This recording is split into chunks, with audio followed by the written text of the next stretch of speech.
Benvidas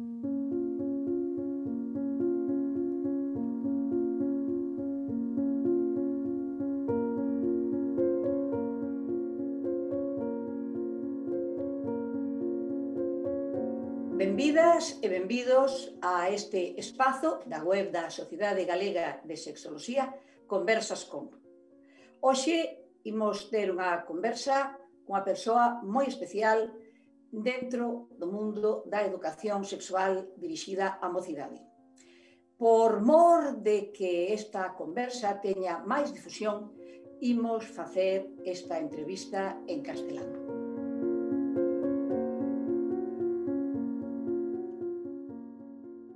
Está hoy con nosotras y nosotros Mercedes Oliveira, Malvar, más conocida como Chis Oliveira, para pasar este rato de conversas con, que centraremos en el tema de la educación sexual de los y las adolescentes.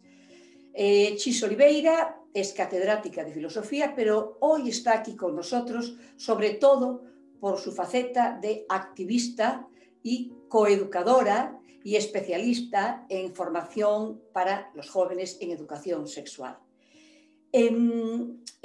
Chis, entre otras muchas facetas y actividades a las que se dedicó, podemos destacar algunas más significativas dentro de este campo al que hoy nos referiremos. Fue presidenta de la Federación de Planificación Familiar Estatal entre el año 1998 y 2004. Esta es la ONG más importante dedicada a la defensa de los derechos sexuales y reproductivos, y fue la primera presidenta no perteneciente al grupo de personal sociosanitario, lo cual dio una impronta a esta organización bien diferente y marcó y rompió con estereotipos, marcó una línea diferente dentro del funcionamiento de esta organización. Entre los muchos premios que recibió Chis Oliveira por sus trabajos diferentes, vamos a destacar, por ejemplo, el premio Irene, concedido por el Ministerio de Educación en 2 ocasiones. En un año por sus novedosos trabajos y experiencias de educación sexual en el aula, y al año siguiente por un proyecto conocidísimo con el nombre Proyecto Bata. Bata por fora, mulleres por dentro, que, como bien quiere decir su lema, intentaban dar a conocer y explicar esa faceta tan importante de las mujeres en Galicia, desde luego, pero fuera de Galicia también, como esa bata que las rodea y les imprime ese carácter de mujeres trabajadoras, cuidadoras, afectivas, esas mujeres que todos y todas necesitamos tener a nuestro lado. De ese premio, como de ese proyecto Bata, podéis tener información detallada y cumplida en la página de Wikipedia dedicada a Chis Oliveira, con un montón de enlaces e información para no tener yo que detenerme ahora aquí en este momento. En cuanto a sus libros más importantes, bueno, pues vamos a recordar algunos. Por ejemplo, La educación sentimental, una propuesta para adolescentes publicada en el año 1998 y que es la primera parte de su tesis doctoral que comenzó siendo dirigida por Carlos Gurméndez, que terminó siendo apoyada por Santos Guerra, en fin, una historia llena de anécdotas de la cual nos ha quedado, de todo ese volumen de investigación de Chis en su aula, nos ha quedado ese libro de la educación sentimental, una propuesta para adolescentes. Pero si también fue pionera en llevar a las aulas la educación sexual, lo fue también publicando en el año 1994 un material del que todas las docentes, yo incluida, consideramos como el ABC de nuestra práctica en el aula en este tema, y fue la publicación Eros Materiais para Pensar o Amor. Un poco más tarde, y ya en colaboración con otras docentes y personas expertas también en coeducación, publicó Datas e datos para lembrar en pé de igualdade e non esquecer o resto do ano en 2011. Una maravillosa publicación completísima, es un verdadero manual para sembrar igualdad en cualquier centro educativo y en cualquier momento del año. Eso es lo importante. Otra novedad vinculada a Chis Oliveira, pues el manual que hizo en colaboración con otras personas para formar al personal sociosanitario en la prevención de violencia de género, titulado Estás por la solución, proposta de recursos didácticos para abordaxe da violencia de género no ámbito sanitario, publicada en el año 2008. Y por último, su libro más reciente, del cual lleva ya varias ediciones y que ha sido un éxito rotundo, Ámame, pensar o amor no século XXI, publicado en 2018, y como a continuación, en el año ya 2019, se hace la versión en castellano, Amarte, pensar el amor en el siglo XXI, y con el mismo éxito que la edición en gallego. Por todo ello, consideramos que es la persona idónea para tener aquí hoy con nosotros en este Conversas Con.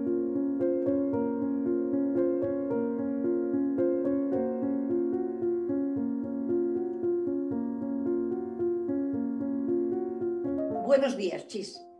Hola, ¿qué tal?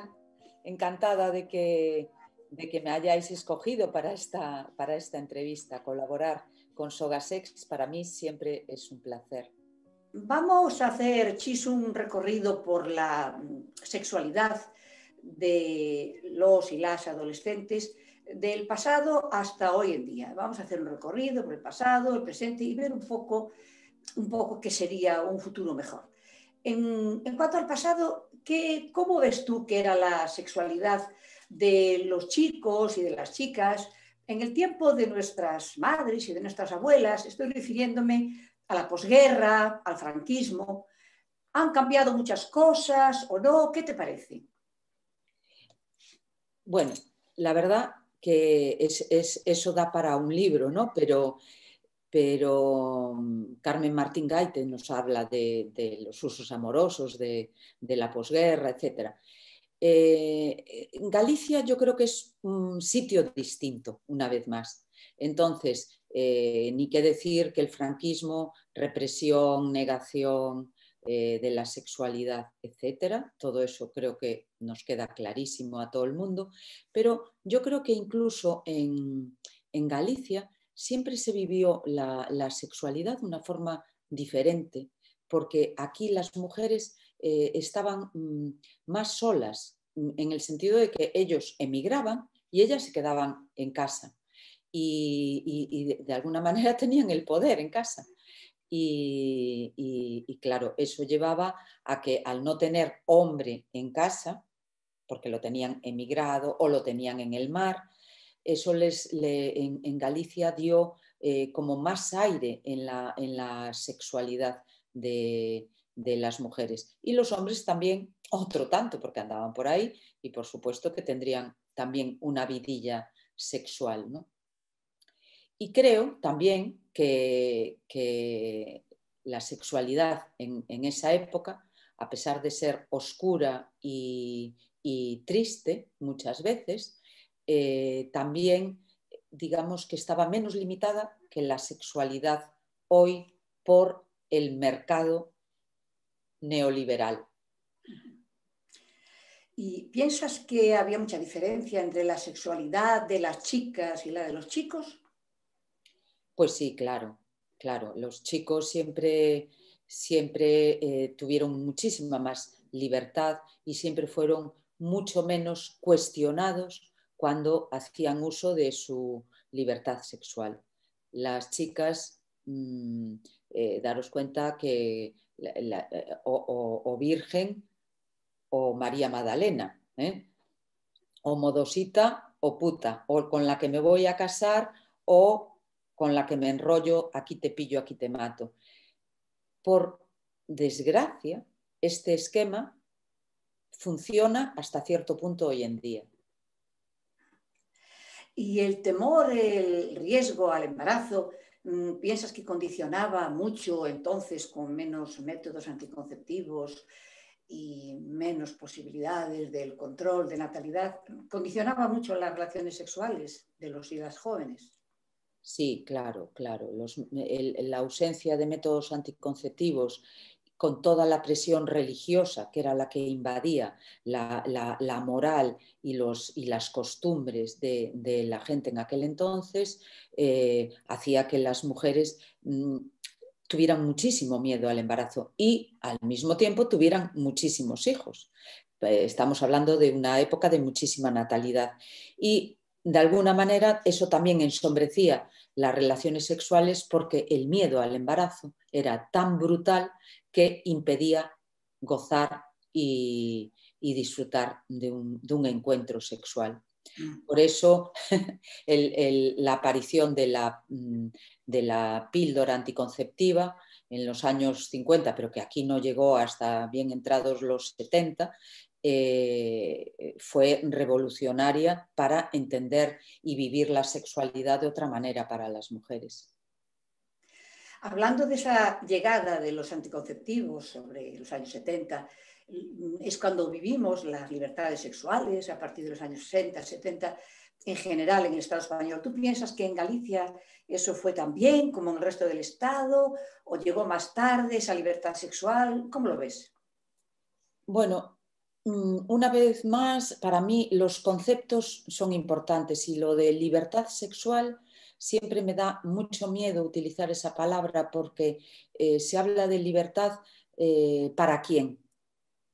Cuando hablamos de libertad sexual a partir del mayo del 68, con todo lo que supuso el movimiento francés en el cuestionamiento de las vidas de las personas, ¿no?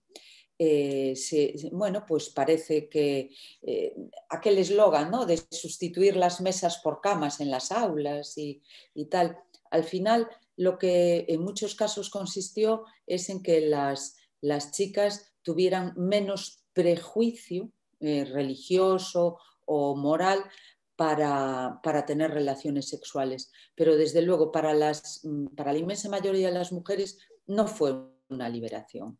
Fue digamos, follar más, pero no mejor. Esa es un poco la percepción que yo tengo de aquella época. Que ser libre era la cantidad y la diversidad, tener muchos encuentros, pero faltaba para que realmente hubiera libre elección, para que realmente faltaba la conciencia de qué era cómo quería yo amar, afrontar mi deseo, afrontar cómo quiero ser, cómo quiero plantear mi encuentro sexual, qué es lo que me gusta, qué es lo que no me gusta.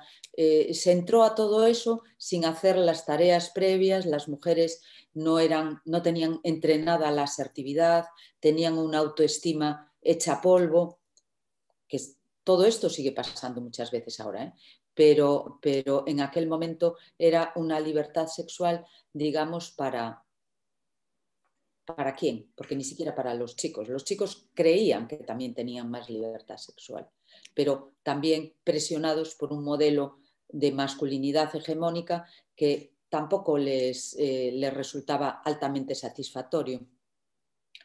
No tenemos más que olvidar cómo en toda esa época era común que los hombres tuvieran su amante, le pusieran un piso a su amante, que además de tener muchos encuentros esporádicos, ¿no?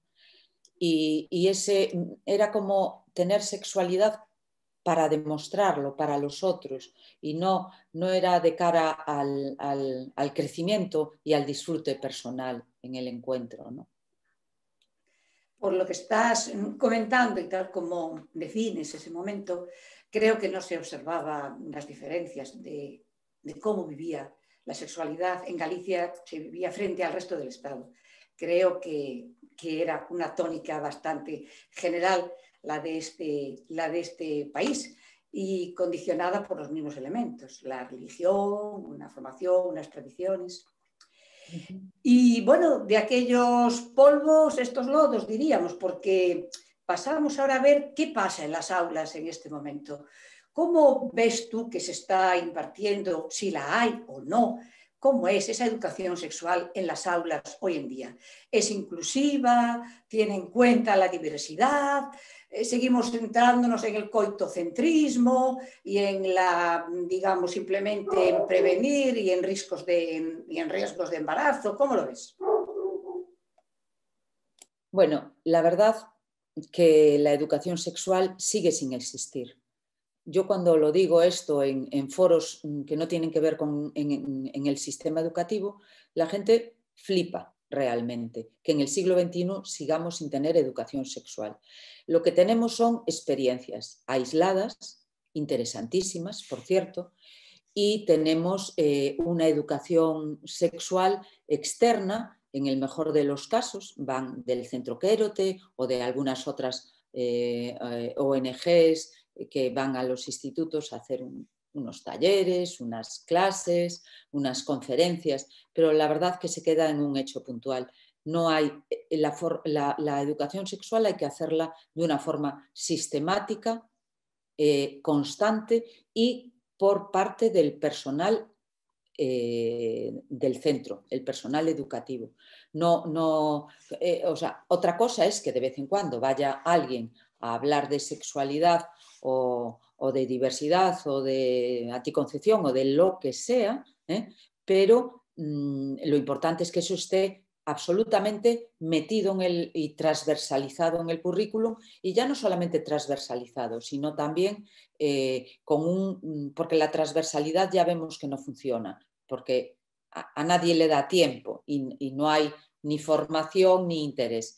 Pero entonces lo que sí tendríamos que reclamar es una educación sexual sistemática por personal muy formado en aula y dentro del currículum escolar. Yo lo veo importantísimo. Y también veo importante interpelar a las instancias políticas y gubernamentales a que esto no puede quedar en una mera declaración de buenas intenciones por parte de las programaciones y de las leyes que de alguna manera abren esa posibilidad. Pero lo que hay es que exigir que eso se cumpla.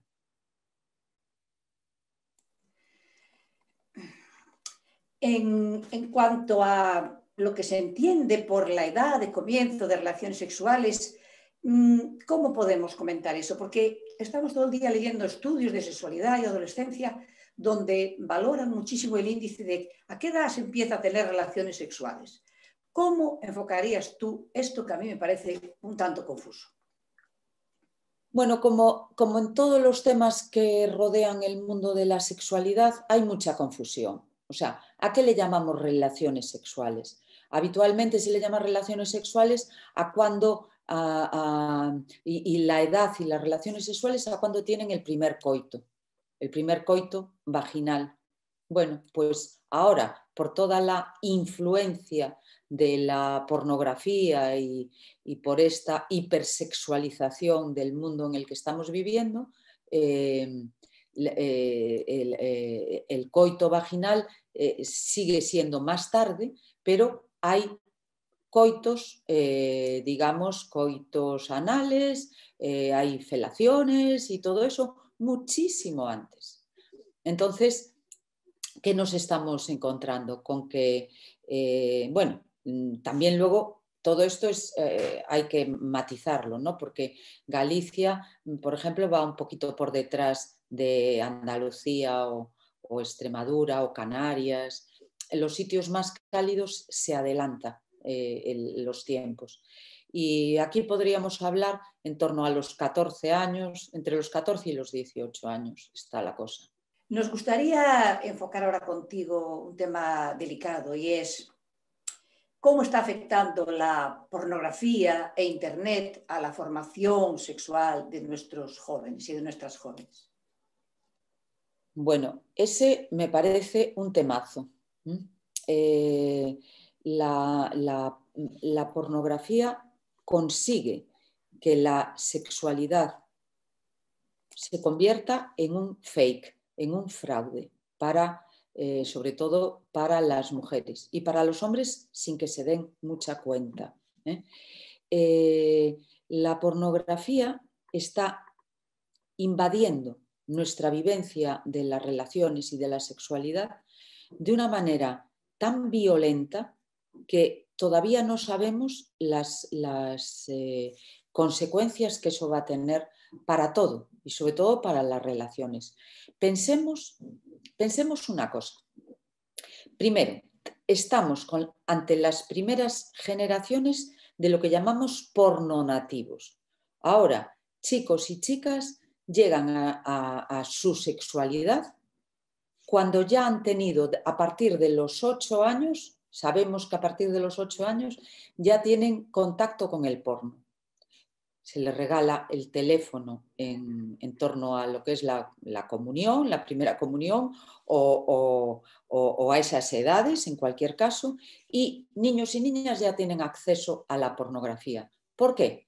Bueno, pues porque es normal. Si la curiosidad, que es innata en nuestra forma de conectarnos con el mundo, nos lleva a buscar la información, a esas edades es lógico que busquen teta, culo, pene, follar.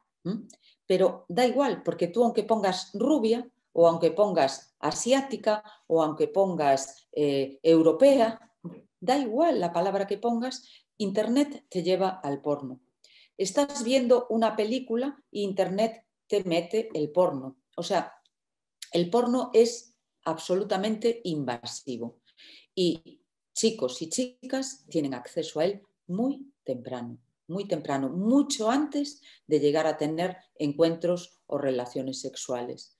Y entonces, ¿qué pasa con el porno? A mí me parece que es muy importante denunciar que el porno está socializando, está marcando cómo tienen que ser las mujeres y cómo tienen que ser los hombres en torno a la sexualidad. Y, por extensión, cómo tienen que ser en la vida.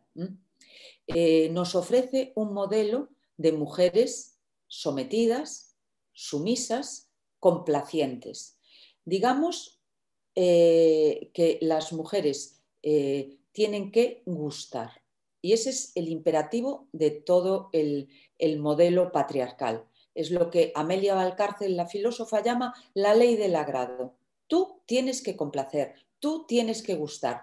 Y si gustas, te gustas. O sea, tu autoestima depende de la consideración de las demás personas. Por un lado, las mujeres gustando, complaciendo y sometiéndose.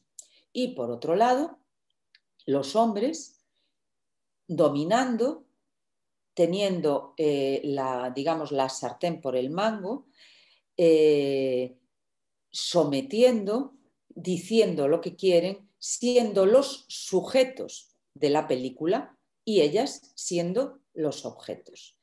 En esta dualidad de roles que están aprendiendo chicos y chicas, tenemos que se excluye totalmente todo lo que es el campo de las emociones y de los sentimientos. Ahí no aparece la empatía, no aparece el ponerse en el lugar de. Y no tenemos más que ver, por ejemplo, los portales en Pornhub, que es el portal pornográfico más visitado. Las páginas más vistas son violaciones en manada, violaciones en grupo,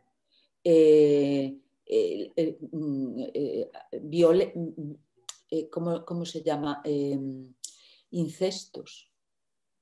Y luego las páginas que tienen que ver con la madre a la que me follaría, el padre que tiene contacto con una hija menor. Bien, digamos que todo el mundo, y todos estos tienen millones de seguidores. Entonces, los usos sexuales están cambiando como consecuencia de la pornografía. Yo creo que lo que esto nos va a dar y nos va a traer, las consecuencias, es todavía difícil saber hacia dónde nos está llevando.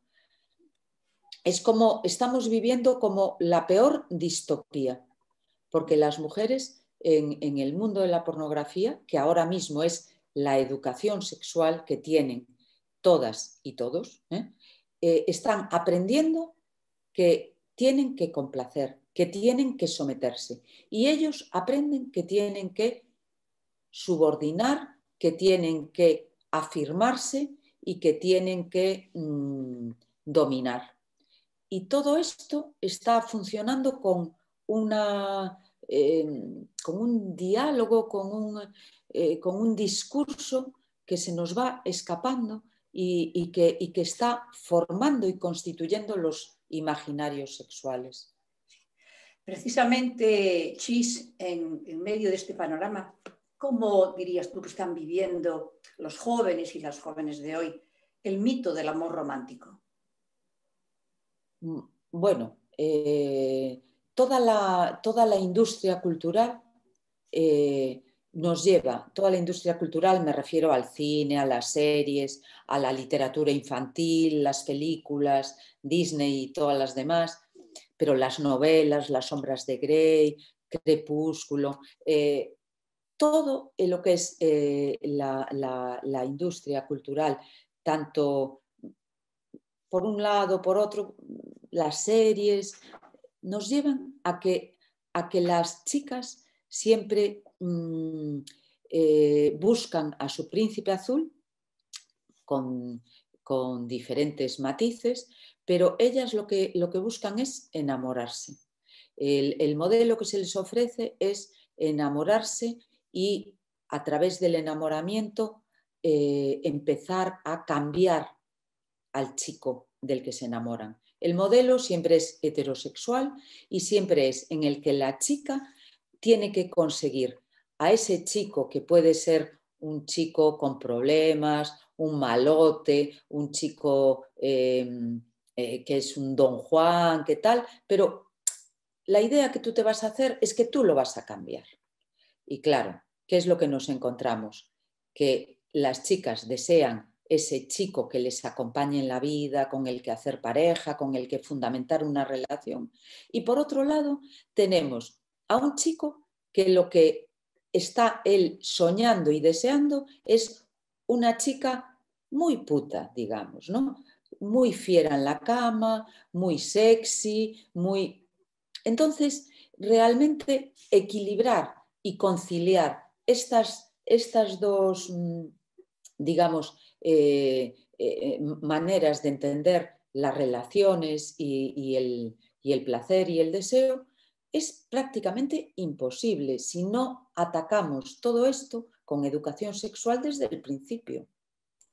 Chis, pero con educación sexual sí, pero con educación para la igualdad también, ¿no crees?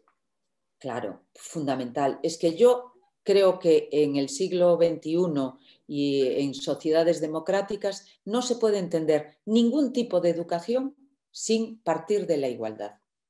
La igualdad tiene que ser un marco y darlo absolutamente por hecho y vigilar que esté cumpliéndose el marco igualitario. Porque la filosofía de la igualdad nos lleva al respeto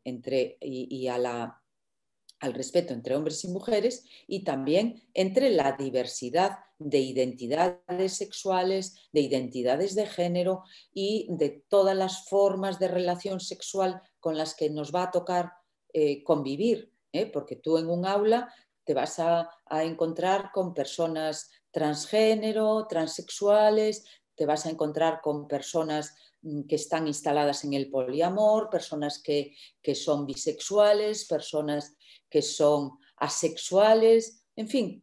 O sea, y además estamos en un momento en que todas estas etiquetas tienen muchísima fuerza. A todo el mundo le encanta instalarse en una etiqueta y en un marco, ¿no? Digamos que casi cuesta ser flexible y poder cambiar de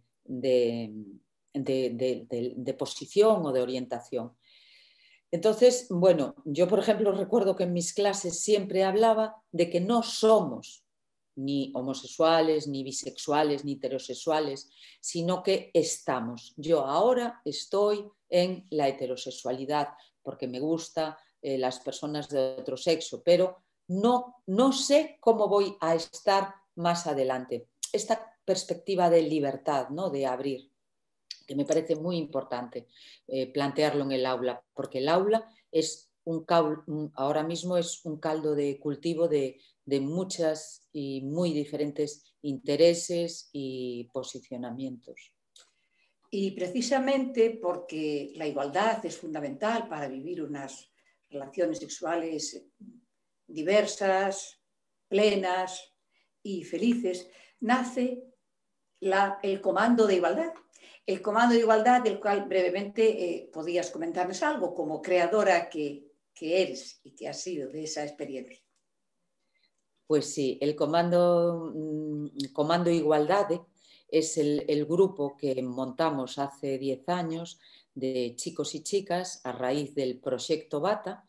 Cuando empezamos a ir a contar qué era lo del proyecto Bata a otros institutos, lo fuimos prolongando a ir a contar a otras aulas en el INSTI y a otros centros, tanto institutos como centros sociales, como hasta grupos políticos hemos ido a hablar, el Comando Igualdad, ir a hablar de sexualidad, de amor, de desamor, de todos los temas, y por supuesto de igualdad, ¿no? De todos los temas que el centro en cuestión demandaba. Entonces, este grupo de personas formadas por mí a lo largo de mis años de docencia y ahora formados por mí también, pero también es muy bonito porque en el Comando Igualdad forman también miembros del comando muy formadas, ya profesionales del género y de la educación o de la psicología o de la sociología, etcétera, son formadoras y formadores del Comando Igualdad.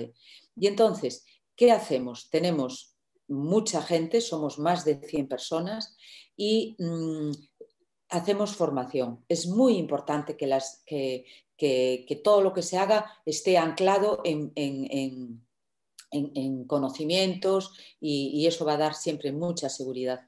Y una vez que tenemos a las personas formadas, vamos a los sitios a hablar, a la acción. Entonces, nos llaman de muchos sitios y siempre ponemos como condición el autobús y la merienda.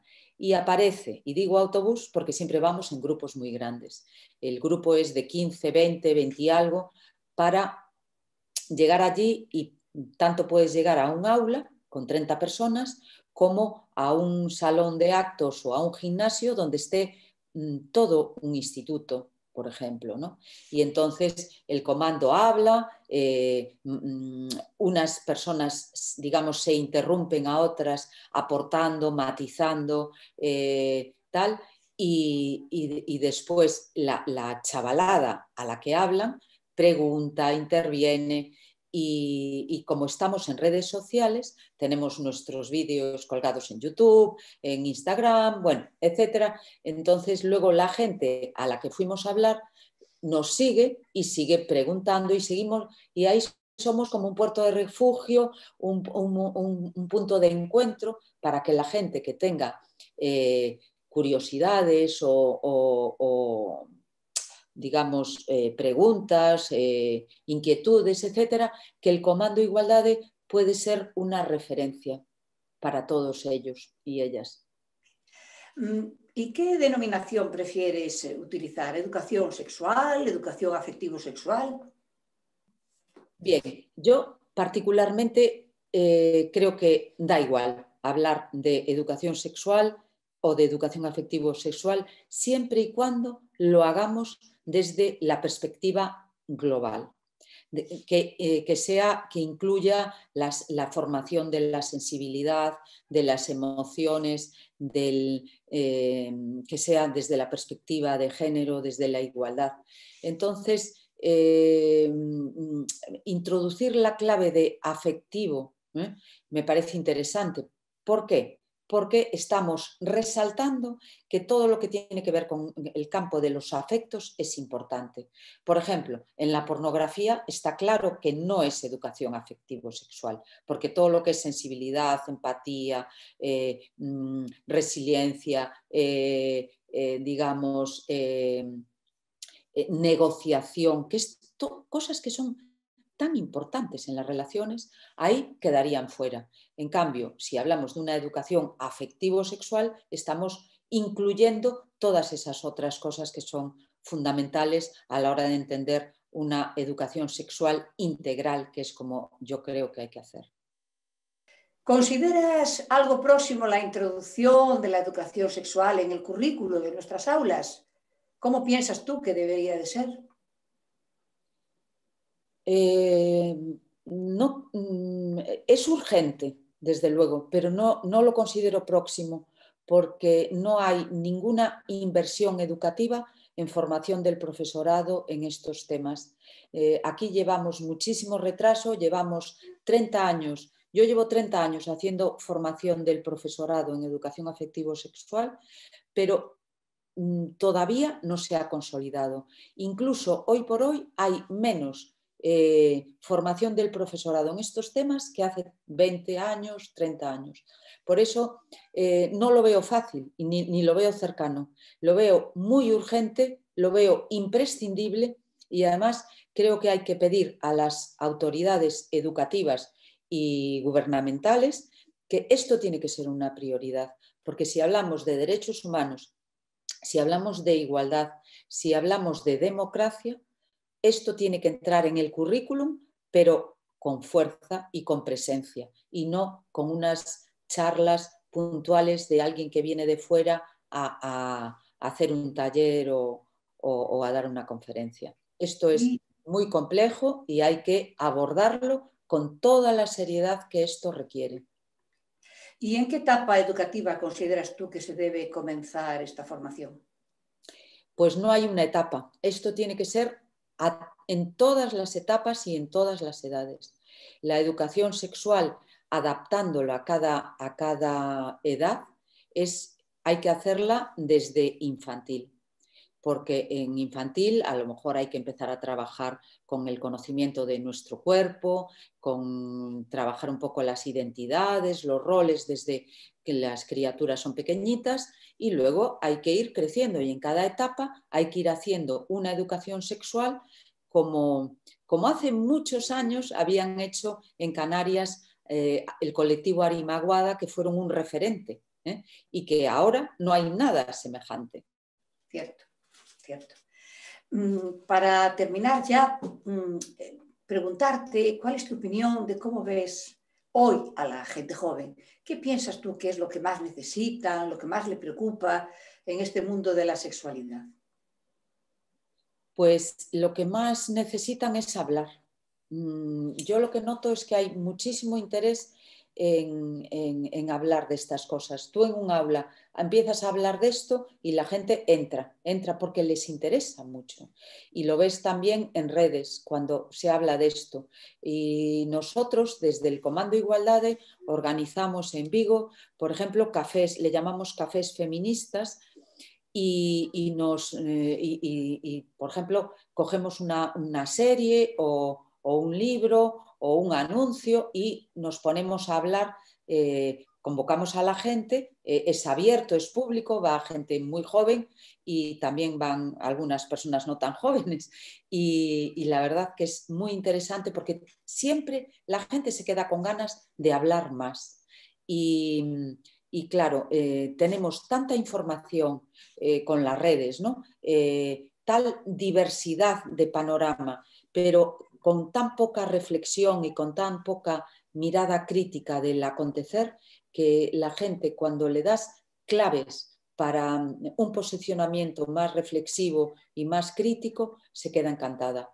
Y la verdad que tenemos a una gente joven, hay de todo, pero hay gente joven muy sensible, muy inteligente, con muchísimos recursos, porque claro, hoy lo tienen todo a la mano, ¿no?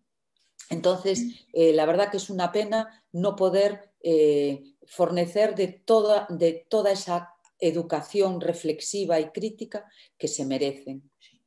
Es decir, que tenemos y tienen mucha información, pero haría falta más formación.